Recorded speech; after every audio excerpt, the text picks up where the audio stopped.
Muy buenas tardes a todo aquel que se encuentre viendo esta presentación. El día de hoy vamos a presentar un caso clínico llamado infección del tracto urinario por Klebsiella pneumoniae multiresistente, desafío, manejo e incertidumbre, a propósito de un caso. Primero que todo, me gustaría destacar que las infecciones del tracto urinario corresponden a una de las infecciones más frecuentes que nosotros encontramos en un paciente, ya sea en el medio ambulatorio o en el medio intrahospitalario. El agente causal más frecuente que se aísla en las infecciones del tracto urinario, que de ahora en adelante llamaremos ITU, es la Escherichia coli, pero en los últimos años se registra un incremento de otro tipo de patógenos, principalmente patógenos multidrogoresistentes, y que de ahora en adelante denominaremos MDR. Sumado al aumento de este tipo de patógenos, también se han sumado otras clases de patógenos, como bien podrían ser la Klebsiella y el Proteus, que han ido ganando un poco de preponderancia en los últimos años, a pesar de que la Escherichia coli sigue siendo el patógeno más frecuente. Un uropatógeno MDR puede ser definido como un agente que no es susceptible a mayor o igual un antibiótico de al menos tres familias distintas de antibióticos, pero esta es una definición que no es universalmente aceptada, sin embargo, es la que se repite en la mayor cantidad de la literatura disponible. Algunos de los factores de riesgo para padecer una ITU MDR son el uso de antimicrobianos, principalmente por lapsos de tiempo extendido y sobre todo antimicrobianos de amplio espectro, haber tenido antecedentes anteriores de ITU, no necesariamente por patógenos MDR, viajes internacionales recientes, sobre todo a zonas de alta endemia de patógenos MDR, y enfermedades crónicas no transmisibles. La existencia de las ITU por patógenos MDR supone desafíos al tratamiento que a su vez se reflejan en el aumento de los costos hospitalarios y también bueno, de la cantidad de días camas que tienen que estar un paciente hospitalizado, producto de algún tipo de ITU que requiera precisamente de una hospitalización. Respecto a este caso particular, se trata de una paciente de sexo femenino de 62 años de edad que tiene antecedentes de una diabetes mellitus 2, itus a repetición por agentes MDR, precisamente, enfermedad renal crónica etapa 3 e hipertensión arterial. La paciente no se hospitaliza por una ITU precisamente, sino que se encuentra hospitalizada por una angina inestable, pero en el transcurso de la hospitalización la paciente presenta disuria y urgencia miccional, situación por la cual se realiza un urocultivo y como resultado en el urocultivo se encuentran diversos agentes, entre ellos un Enterococcus faecium, es MDR, una E. coli multisensible y bueno, de lo que trata este caso, una Klebsiella pneumoniae MDR, que es Blucarva y KPC positivo, es sensible a micacina y a amicacina únicamente dentro del antibiograma que se presenta inicialmente. Posteriormente se realiza un estudio ampliado de sensibilidad que informa sensibilidad al antibiótico ceftazidima y bactam. Entonces, la pregunta clínica que nosotros planteamos en este caso es que en pacientes con antecedentes de uso antibiótico de repetición y enfermedades crónicas no transmisibles que cursan con una ITU por bacterias MDR, si los comparamos con un control que vendría siendo pacientes sin enfermedades crónicas no transmisibles y con ITU por bacterias que no sean MDR,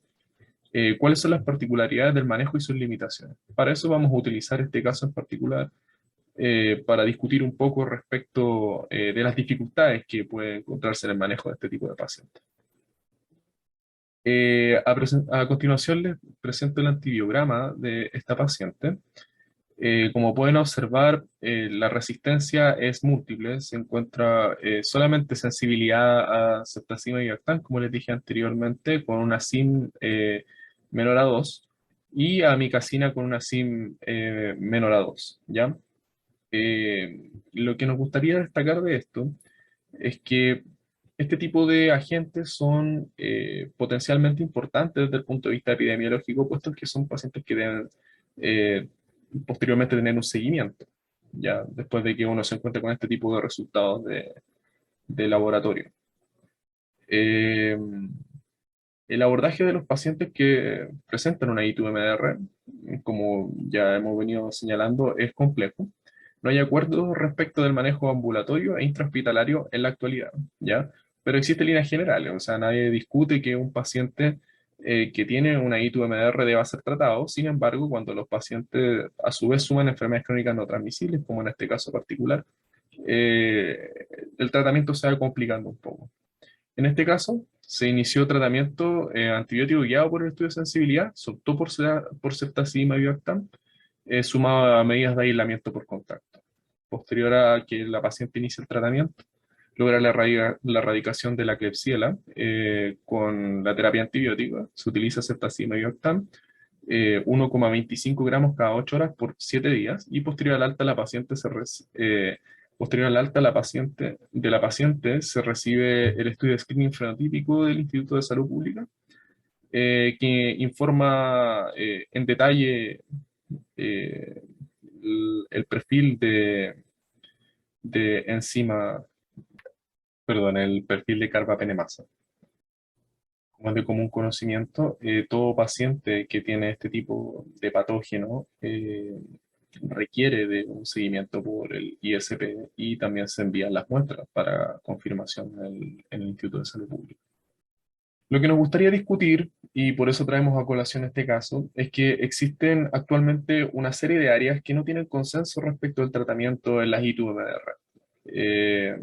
Algunas de estas áreas corresponden, por ejemplo, si es que es necesario o no tomar algún tipo de examen de control al terminar la terapia en estos pacientes, y qué tipo de medidas extrahospitalarias, por ejemplo, medidas de aislamiento, deberían seguir los pacientes que tienen infección de tracto urinario por estos agentes y que no se encuentran erradicados posterior a una hospitalización. En este caso, la paciente presentaba múltiples cursos antibióticos, sobre todo para tratamiento de úlceras diabéticas. Es una paciente que también contaba con una serie de amputaciones secundarias a una diabetes mal controlada. Eh, Particularmente la Klebsiella que tenía la paciente presentaba sensibilidad a dos agentes del estudio de sensibilidad expandido. Sin embargo, resulta bastante cuestionable utilizar un antibiótico como la micacina, que es altamente nefrotóxico en una paciente que tiene una enfermedad renal crónica, etapa 3. Es por este motivo que, de hecho, que se elige ceftazidima y Bactam como el tratamiento de elección. Actualmente la Sociedad Europea de Urología, que es una de las sociedades referentes en el tratamiento de la infección del tracto urinario, no tiene guías específicas para el tratamiento de ITUS-MDR, y sigue siendo un tema de conflicto actualmente si las guías que están realizadas y pensadas en ITUS no MDR pueden ser extrapolables a pacientes que cursan con una ITU MDR. No existen recomendaciones dirigidas respecto del aislamiento en el medio ambulatorio, y no existen tampoco medidas de seguimiento específicas para estos pacientes. Lo que nos gustaría concluir de este caso es que es relevante el uso racional de tratamiento antibiótico en todo paciente, sin importar cuál sea su patología de base, puesto que la acumulación de cursos antibióticos aumenta el riesgo de generar patógenos MDR en la población general. El alto costo de los tratamientos antibióticos que se pueden requerir para las ITU-MDR también justifican el uso racional de tratamientos antibióticos. Y también sacamos este caso a colación precisamente porque es necesario realizar investigaciones respecto del manejo que deben tener estos pacientes y realizar guías orientadas precisamente a ello. A nombre del equipo que trabajó en este caso clínico, les agradezco su atención y espero que el caso clínico haya sido de su agrado. Nosotros estimamos que era un caso que requería ser presentado porque muestra gran parte de las dificultades a las cuales uno se encuentra expuesto cuando realiza medicina en este tipo de pacientes que son de especial cuidado y que representan una serie de desafíos al intelecto, y finalmente dan cuenta un poco de las limitaciones y del escenario que se viene en los próximos años respecto del desarrollo de patógenos multiresistentes.